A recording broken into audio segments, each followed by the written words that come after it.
আগে বলেছি যে আমরা দেখতে পাচ্ছি যে চোখের সামনে যে হত্যাকাণ্ড শুরু করেছে ছাত্রলীগ এবং তারপরে ছাত্ররা যখন ক্ষিপ্ত হয়েছে তাদের উপর আবার হত্যাকাণ্ড ঘটেছে। ছাত্র জনতা যারা সহযোগিতা করতে এসেছে তাদের উপর হত্যাকাণ্ড ঘটেছে এবং তার কোনো ইভেন তাদের যে থানাগুলোতে তাদের নিয়ে যাওয়া হয়েছে সেখানে প্রপারলি এফআইআর লেখা হয়নি, ডেড বডির এফআইআর নাই।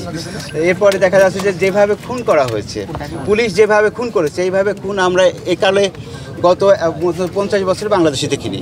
ফলে আমাদের এবং দেখতে পাচ্ছি যে মামলাগুলোকে উল্টো করে সাজানো হচ্ছে। তো আমাদের এখানকার মেসেজ পরিষ্কার যে গত 10-12 বছরে দেখেছি যে সন্ত্রাসীরা এগুলো করে যাচ্ছে, সরকারের বিভিন্ন আমলা নানা অঘটনা ঘটে যাচ্ছে, কিন্তু কোনো রকমের প্রতিকার হয় না, ছাত্ররা নিপীড়িত হতে থাকে।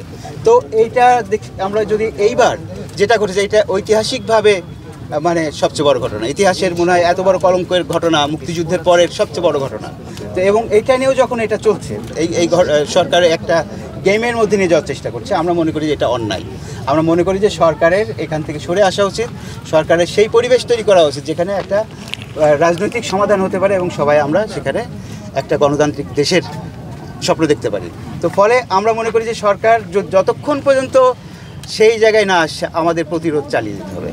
প্রতিরোধ নানা ফর্মেই হবে, যারা যেভাবে পারে তারা প্রতিরোধ করবে। সরকারকে প্রতিরোধ করতে হবে, তাদেরকে বাধ্য করতে হবে, তাদের যারা অপরাধী, যে মন্ত্রীরা অপরাধী তাদেরকে শাস্তি ব্যবস্থা করতে হবে, অন্যদের ক্ষমা চাইতে হবে। সবাইকে অসংখ্য ধন্যবাদ।